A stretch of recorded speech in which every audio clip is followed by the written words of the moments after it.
peut-être qu'on pose d'abord les questions. On va rapidement passer aux questions pour ne pas couper le fil de surtout qu'on a pris. Donc, allez-y, M. Sébastien. Merci. Donc, je suis Sébastien Regnault de l'IUCN régional. Donc, j'ai deux questions qui ont été, pour moi, soulignées par les présentations, mais qui ne sont pas des questions vraiment aux ONG. C'est plutôt des questions d'ordre général. Premièrement, par rapport à la présentation de Paga, je suis un peu confus sur la méthode de calcul, la comptabilité au niveau national de la diminution du carbone émis. Si on utilise la diminution par ménage et qu'on multiplie par le nombre de ménages, je ne pense pas qu'on trouve une diminution nationale, puisque rien ne démontre que la source de bois qui a été utilisée initialement par les ménages, qui n'a pas été utilisée du fait de l'action, que cette quantité qui a été sauvegardée ne soit pas utilisée par d'autres ménages qui peut-être n'y avaient pas accès. À mon avis, pour avoir un tel chiffre, il faudrait faire la comptabilité de l'offre, et pas seulement la comptabilité de l'utilisation. Donc, si on met ça dans une comptabilité nationale pour justifier sur les targets d'Aichi ou sur la CBD, je me demande si on n'a pas là un problème de comptabilité. Deuxièmement, donc c'est un peu du même domaine, hélas. Donc c'est par rapport à la présentation de Gilbert. Le PAPE dont on parle, le WAPO, a une stratégie de financement qui voudrait concentrer les fonds nationaux des 4 pays. Je sais qu'il y a eu assez peu de communication à ce niveau-là, mais on voudrait concentrer les fonds, comme le FIE, comme le PIF, dans la périphérie et dans la zone d'influence du PAPE. Pourquoi ? Bon, évidemment pour atteindre leurs objectifs un peu mieux. S'ils avaient de l'aide, ça serait mieux. Mais aussi parce que beaucoup de ces travaux sont de la forestation et de la reforestation. Hélas, les forêts sont un écosystème. Il n'y a pas que des arbres. Et de planter des forêts dans des zones non forestières ne permet aucunement la durabilité de ces forêts. Il faut des champignons dans le sol, il faut des petits animaux pour disséminer les petites graines, il faut des gros animaux pour aérer, pour gérer. L'utilisation du bétail, par exemple, peut être une de ces solutions, en partie, par exemple pour éviter les feux. Le bétail n'est pas seulement une pression, elle est une pression pour l'instant pour le WAP à cause du mode de gestion. Mais en théorie, le bétail présent est plutôt une bonne chose. Donc, comment est-ce qu'on peut faire pour que le PIF, le FIE, ce que j'ai compris, ils ont déjà une concentration, une stratégie régionalisée, géographique. Comment est-ce qu'on peut faire pour influencer des programmes comme le PIF pour qu'ils prennent donc des mesures qui seront écologiquement plus durables en investissant autour des aires protégées ou en étendant des forêts qui existent déjà plutôt que d'aller replanter dans des zones où les forêts ne sont pas là. Donc 2 questions. Merci bien, Monsieur Sébastien. Tankwano ?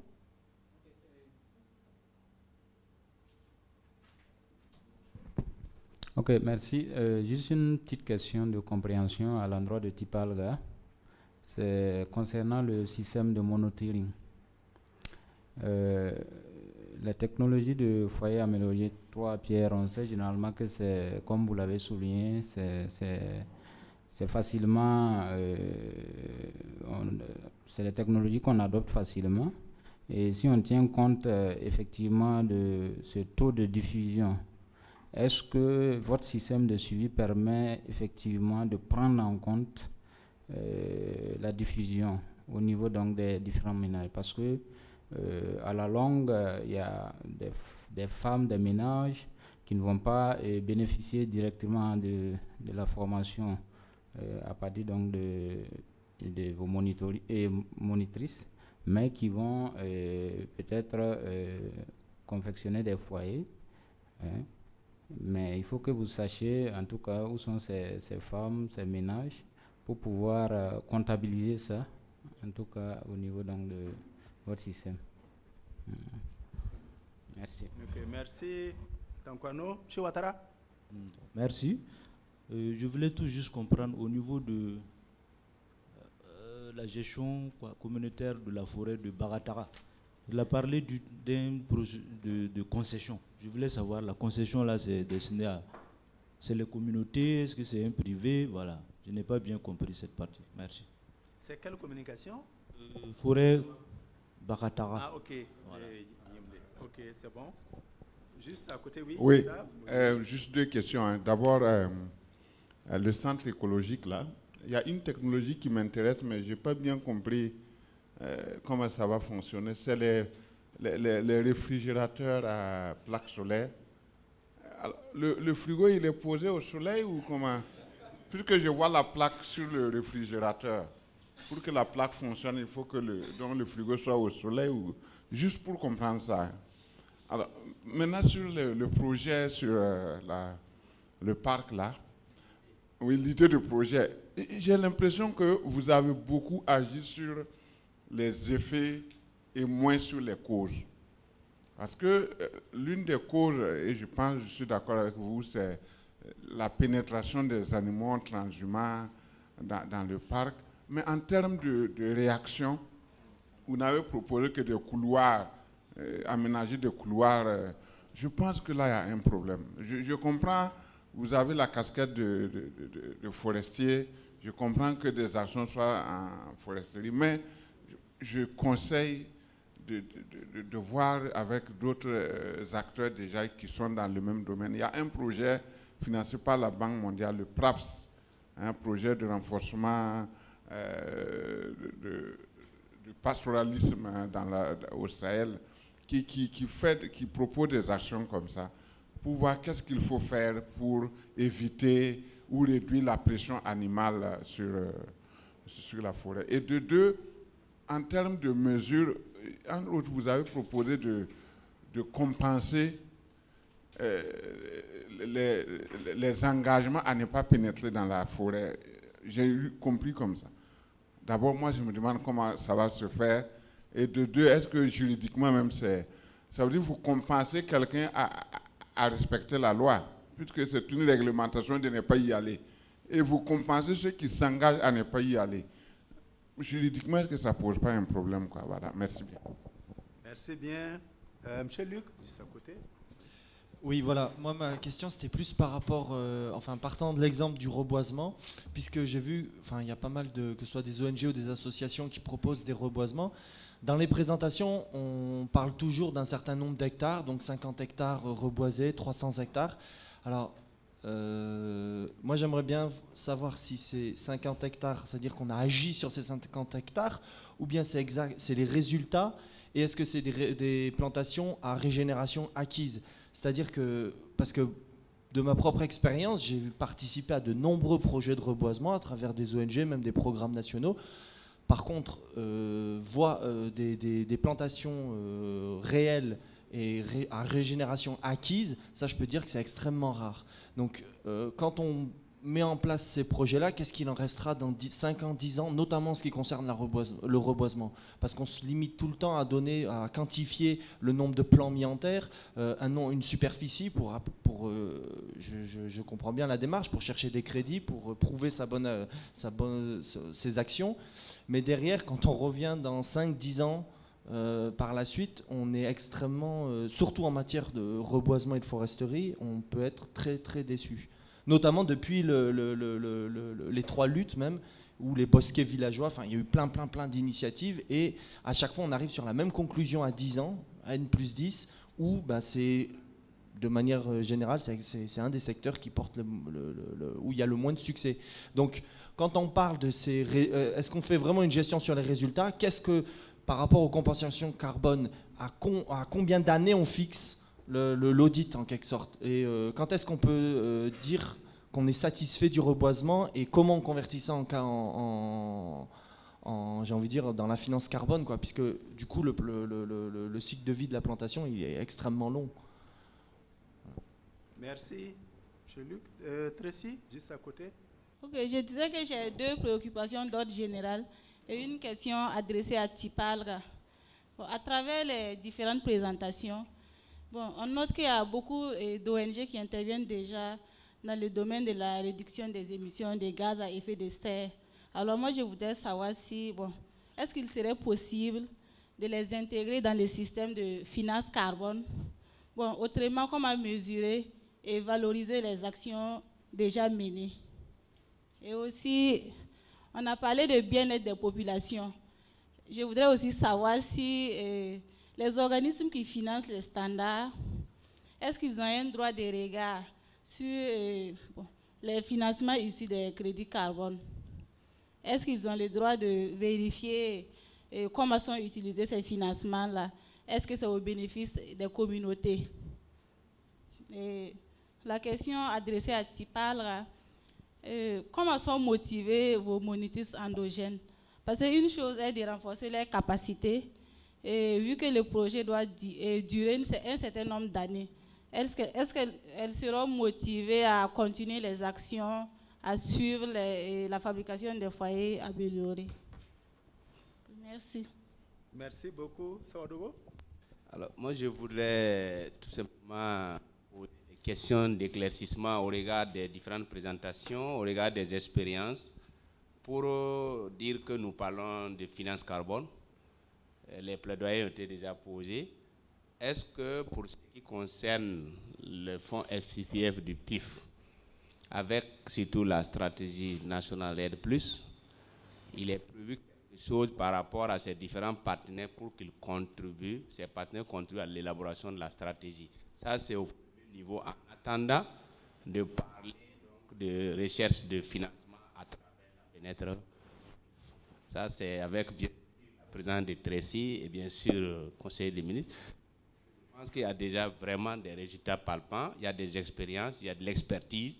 Et dans le cadre de l'élaboration de cette stratégie, au-delà de ces ateliers qui sont à féliciter, au-delà des expériences, je pense qu'il faut rapidement prendre une décision pour que tout le monde participe, parce que c'est en étant tous ensemble qu'on peut vraiment atteindre des objectifs très...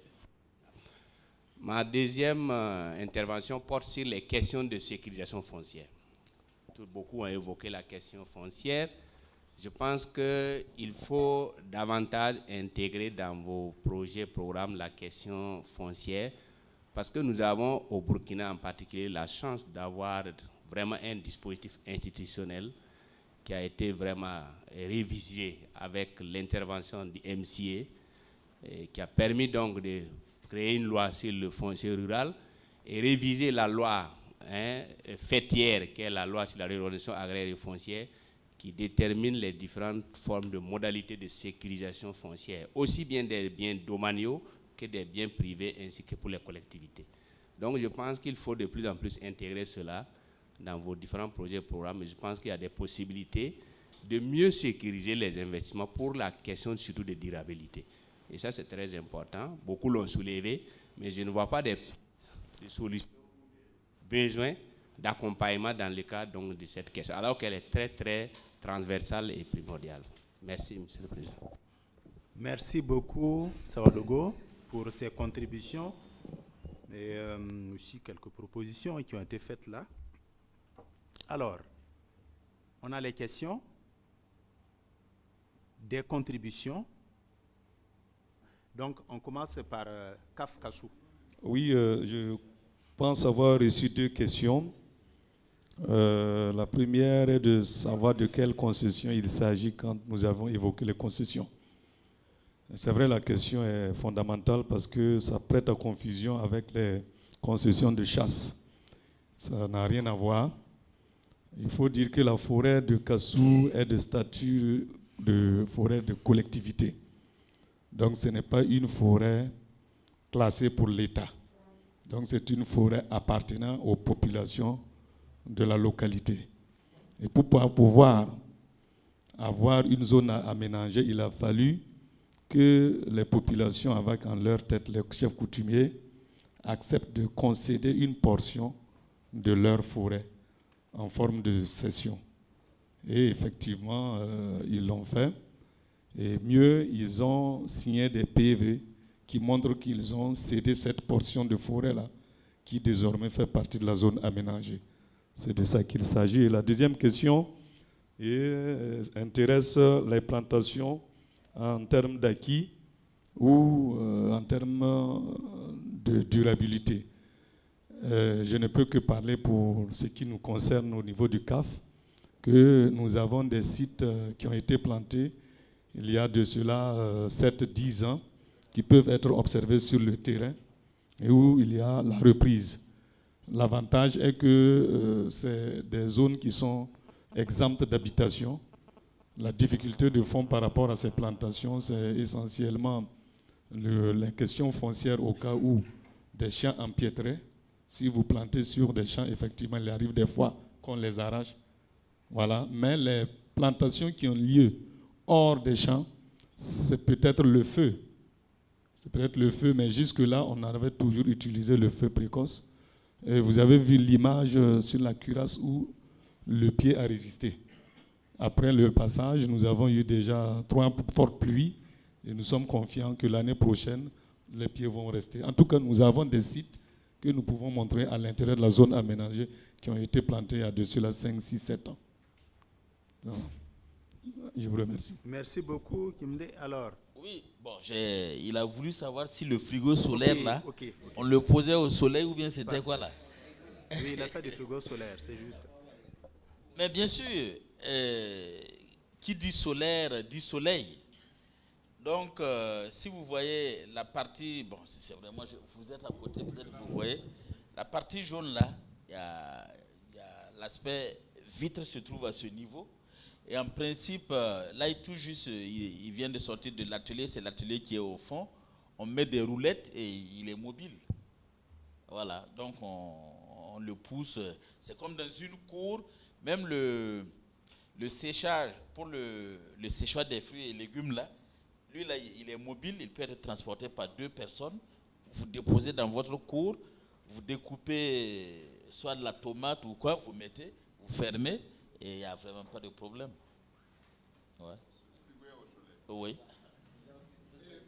Ok, merci. Par rapport à la question du monitoring, est-ce qu'il n'y aura pas des déperditions de foyers qui sont construits? Non. Parce que pour pouvoir faire le point des foyers, là, nous avons un système de suivi local mis en place. Donc, il y a et les CVD et les monitrices qui nous disent véritablement partout où les foyers sont construits là, et c'est noté même dans des cahiers. Il y a des cahiers dans chaque village où toutes les constructions sont notées. Donc, lorsqu'il y a un ménage même qui a construit et qui n'a pas été enregistré, il se manifeste de lui-même. Il dit, ah, vous n'êtes pas venu enregistrer mes foyers.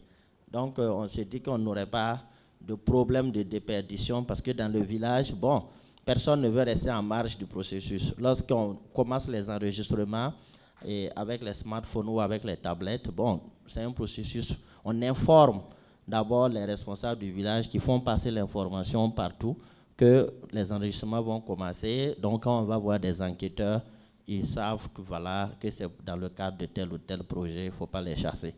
Donc, au fur et à mesure, tout le monde sait. Et lorsque, justement, ces enrichements sont faits, nous sommes tenus de faire un fichier par la suite qui montre le nom du chef de ménage, le nom de ses épouses avec la photo et tout, que l'on ramène au village pour qu'ils aient la liste de tous les foyers qu'ils ont construits. Donc, nous sommes tenus de refaire ça et amener parce que nous le voulions ou pas, d'abord, nous on le veut parce que ça permet de garder de bonnes relations avec le village. Et on dépose ça aussi au niveau de la commune et au niveau de la direction provinciale de l'environnement. Donc, eux aussi, ils ont les données du nombre de foyers construits dans leur ressort territorial. Maintenant, au niveau du village aussi, on le donne parce que lors de la vérification du Gold Standard, ce fichier, ce document doit exister au village. Et quand il prend ce document, il y a les coordonnées GPS de tous les ménages. Il choisit des coordonnées GPS qu'il rentre dans son GPS et il va directement dans le ménage pour vérifier. Donc, c'est clair qu'ils ont le document, mais le document doit être au village. Donc, on ne s'inquiète pas par rapport à ce niveau. Au niveau de la motivation des monitrices endogènes, c'est vrai que c'est un problème qui est là. Et nous savons que, effectivement, dès le départ, nous disons que c'est un travail volontaire. Nous ne pouvons pas les intégrer comme du personnel que l'on va payer parce que le minimum qu'on ait dans un village, c'est 15 monitrices endogènes. Et en général, on atteint même parfois 20 à 25. Si le village est grand et les femmes décident de s'organiser par quartier, alors on se retrouve avec beaucoup de monitrices. Si on doit ajouter ça au coût du projet, il vaut mieux abandonner parce qu'on ne pourrait jamais respecter nos engagements envers les gens. Donc, on dit que c'est vraiment volontaire et c'est bénévole. Voilà, c'est le terme que je cherchais. C'est bénévole. Mais maintenant, à l'intérieur du projet, par rapport au coût et dont vous parlez justement, les droits de regard des bailleurs sur les fonds, on a prévu qu'il y a une partie du montant des VER qui retournerait aux femmes en termes de fonds de microcrédit. Donc, nous n'avons pas décidé sur place de dire non, on va leur donner des moulins, on va faire un forage, mais c'est un fonds qui va retourner en système de microcrédit pour développer des activités génératrices de revenus pour les femmes. Et les monitrices endogènes sont prioritaires sur ces fonds-là. Voilà la seule motivation que je peux dire qui existe. Donc, par rapport à ça, donc, on s'est dit qu'elles ne vont pas trop se décourager. Nous avons également aussi eu la présence d'esprit d'écrire encore un nouveau projet d'appui à l'agriculture, donc un projet d'agroforesterie, qui, à l'intérieur de ces villages-là, priorise les chefs de ménage des monitrices endogènes pour bénéficier des appuis de ce projet d'agroforesterie. Mais ça vient juste de commencer en février parce qu'on n'avait pas eu de financement, mais on vient d'avoir pour quelques années. Voilà. Et au niveau de la sécurisation foncière, ça c'est pour tout le monde. Mais moi, je voudrais un peu réagir là-dessus parce que nous avons tenté de gérer ces questions-là. Il y a des projets même où nous avons eu du budget pour accompagner les gens, mais la commune n'a pas les institutions nécessaires pour accompagner les gens pour la PFR. Qu'est-ce qu'on fait? Voilà un peu le vrai problème aussi qu'il y a sur cette question de foncier. Sinon, on a des communes où on a le budget même pour accompagner les gens, mais il n'y a pas les institutions au niveau de la commune. Il faut seulement les communes MCA pour pouvoir bénéficier des APFR. Donc, on attend. Le dernier point, c'est la question de la comptabilité. Bon, j'aurais bien répondu si Herman n'était pas là, mais Herman, je peux te demander de donner plus d'éclairage, ça sera plus simple. Oui, c'est un challenge en effet. Donc il y a différentes méthodologies, mais on a utilisé la méthodologie simplifiée du Gold Standard pour des micro-projets. Mais ma question, c'est de dire que, voilà, avant le projet, il y avait, mettons, 200 000 tonnes consommées au Burkina Faso de bois, parce qu'il y avait 200 000 tonnes qui étaient produites de bois sec qui étaient vendues. Donc admettons que vous travaillez sur 50 000 foyers, vous avez une consommation diminuée de 50% sur ces 50 000 foyers. Donc, comme vous avez dit, une demi-tonne. Voilà, donc on perd 25 000 tonnes. Donc on est à 450 000 tonnes maintenant dans le pays, après votre action. D'accord ? Vous me suivez jusque-là ? On part avec 500 000 tonnes, vous avez votre action. En théorie, on est descendu à 450 ou 475 000 tonnes. Parce que vous dites, voilà, ces foyers-là ont diminué leur consommation de moitié. Mais ce n'est pas nécessairement vrai. Les 25 000 tonnes en excès, ils ont quand même peut-être été produites et vendues à d'autres utilisateurs qui, avant, n'avaient pas accès à ce marché parce que le marché pouvait être saturé, par exemple. Voilà. C'est ça ma question. C'est au niveau de la comptabilité nationale, quand un pays rapporte à la CBD sur ses émissions de carbone, est-ce qu'il compte le projet Tipalga a diminué la consommation de 50 000 tonnes, ou est-ce qu'il dit non, nous n'avons pas abaissé la consommation puisque nous avons eu 500 000 tonnes vendues en 2005 et 500 000 tonnes vendues en 2015. Voilà. C'est ça ma question. La différence est quand même importante. Ok. Gilbert, tu peux parler ou bien Ok, donc je vais juste contribuer. En fait, on a bien compris ta question. En fait, il parle de la question de fit. Parce que le fit, c'est quoi? Ça veut dire que si vous envoyez une nouvelle technologie de foyer amélioré pour remplacer un foyer amélioré qui n'est pas efficace, la méthodologie dit qu'il faut tout faire pour que ces anciennes technologies qui ne sont pas utilisées ne soient pas transférées vers d'autres zones, d'autres lieux qui n'avaient même pas de foyer. Parce qu'il ne faut pas que les gens disent que voilà, bon, si là ils n'en veulent plus leur foyer, bon, nous on va les utiliser. En fait, vous n'avez pas résolu le problème, mais vous avez déplacé le problème ailleurs. Donc la méthodologie insiste à ce que vous évaluez les FIT, vous les suivez. Si vous ne pouvez pas les suivre, vous intégrez un coefficient de 5% pour réduire vos émissions, pour dire que ça fait partie de FIT. Ça, c'est un exemple de FIT. Deuxième FIT. Supposons qu'à travers votre action, les gens ne consomment plus du bois. Ça veut dire que la forêt respire. La forêt naturelle respire parce qu'il n'y a plus de pression. Maintenant, d'autres zones, d'autres pays ou d'autres voisins trouvent que bon, vous avez maintenant il y a beaucoup de bois chez vous. Ils viennent couper. Et là, ce n'est pas normal. Vous n'avez pas résolu le problème, mais vous avez déplacé le problème. Donc, la méthodologie insiste pour que vous vous assurez que dans la zone du projet, le problème n'est pas déplacé. Que les gens ne viennent pas pour couper le bois parce qu'il y a le projet, ou que la technologie ne soit pas déplacée. Il faut les détruire. Voilà. C'est bon? Voilà. Donc c'est très clair. Merci. C'est un peu ça. Donc si on ne peut pas gérer, on met le coefficient et je pense que c'est sur cette base que nous sommes partis. Je pense que j'ai parcouru toutes les questions qui m'étaient adressées. Gilbert. Oui, Gilbert, oui. Oui, alors la question c'est Monsieur Gustave et la remarque c'est Sébastien. Mais là, j'avoue que j'ai un peu du mal je suis un peu gêné parce que M. Sébastien a fait la remarque comme quoi, dans ma présentation,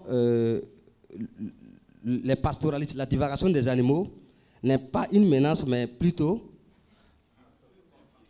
n'est pas une menace, mais une opportunité. Une opportunité. Bon, moi je n'avais pas vu cet angle parce que... Ok, merci. Moi je n'avais pas vu ça comme une opportunité, mais plutôt parce que la quantité d'animaux que j'ai présenté, ça c'est juste en image. Si on laissait tous ces animaux pénétrer régulièrement au niveau du parc, je pense que bon, ça peut avoir une opportunité, je ne sais pas, mais je pense que ça pourrait quand même avoir des effets négatifs pour le parc. Parce que le fait de brouter les jeunes pousses empêche quand même la régénération des plants. Donc, bon, ça, c'est des discussions qui peuvent être engagées. Mais les documents que j'ai à ma possession pour le programme PAPE disent clairement que la transhumance est une menace pour le parc. Bon, là, ça peut être peut-être l'objet d'une discussion. Maintenant, pour revenir à votre question, vous dites que les activités que nous avons présentées, c'est seulement faire des couloirs. Bon, juste vous dire que c'est juste une présentation. Le programme en lui-même, ce n'est pas mon programme, c'est le programme du PAPE. Il y a un document du programme qui existe. Et dans ce document de projet, il y a des activités qui ont été prévues. Et nous venons avec le volet carbone, juste pour intégrer, pour montrer que ces activités peuvent être transformées en projet carbone pour bénéficier des fonds. Sinon, le projet a ses activités et c'est géré par la SNV, l'UICN, le Bénin, le Niger. Il y a un gros programme vraiment qui gère cela. Maintenant, votre dernière question, la compensation. Mais là, j'assure que je suis un peu étonné que vous me posez cette question, parce que vous avez fait la présentation tout de suite du plan Vivo. Mais le plan Vivo, la base du plan Vivo, c'est le PSE. Elle est là, c'est le paiement pour services environnementaux. Ça veut dire quoi? Il y a une communauté qui est là, qui vous signe des engagements, des accords avec ces gens-là, pour une activité donnée. Mais en contrepartie, quand vous allez vendre les crédits, vous allez peut-être les reverser pour les services rendus. Je prends par exemple l'exemple du parc W.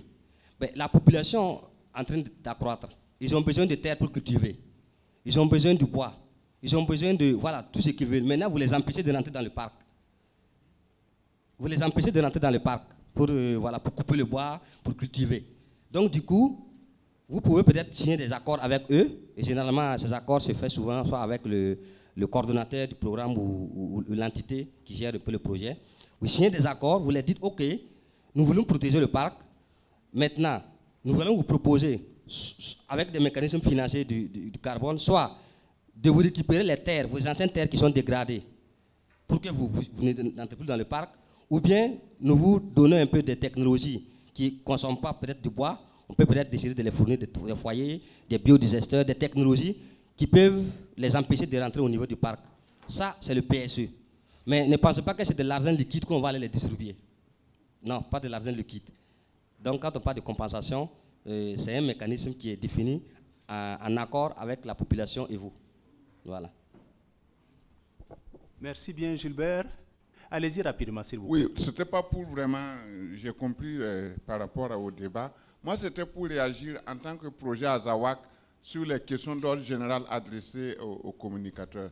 C'est simplement ça. Il y a eu Madame Adeline qui a posé la question de les standards, comment ils s'assurent que les bénéfices reviennent aux populations. Nous avons une expérience là-dessus pour dire que d'abord, il y a un contrat que les ONG signent avec les populations, notamment les CVD, hein, pour dire qu'on les rétrocède 60% des montants reçus. Et les 40%, c'est pour vraiment la gestion au niveau de l'ONG.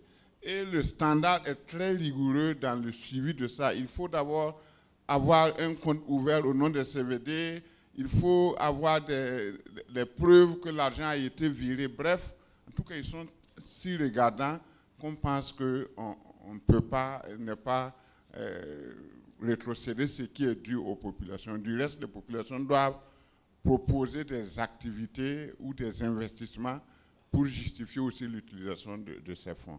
Okay. Alors, deuxième question, c'est par rapport à notre ami voisin qui évoquait est-ce que la pérennisation de la durabilité. Je crois que l'ONG qui est sur place par rapport aux récupérations a quelque chose à dire là-dessus. Okay. Oui, c'est juste effectivement pour rebondir. M. Luc parlait de la pérennité de certaines actions de reboisement.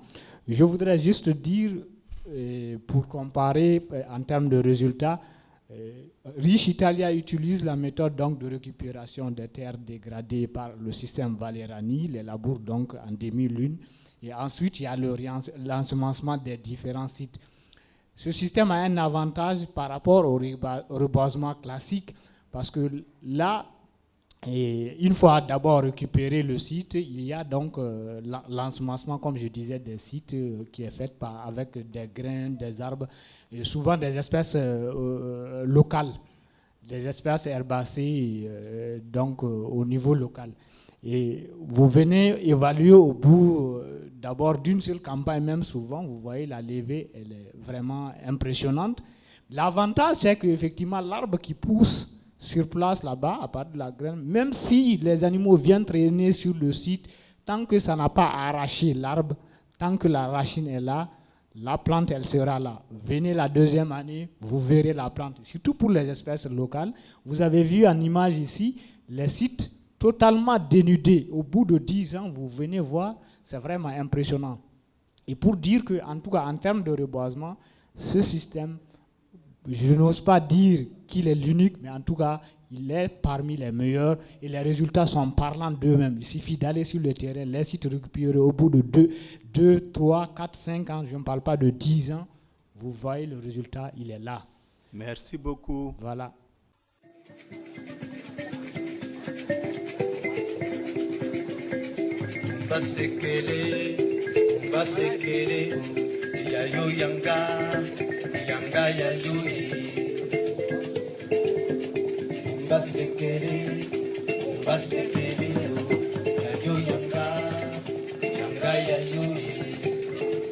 Nalibala, umbasekele, yayo yanga yayo. Namakwela, umbasekele, yayo yanga yayo. Nabazafere, umbasekele, yayo yanga yayo. Namakwela, umbasekele, yayo yanga yanga yayo nabazafere umbasekele umbasekele yayo yanga yanga yayo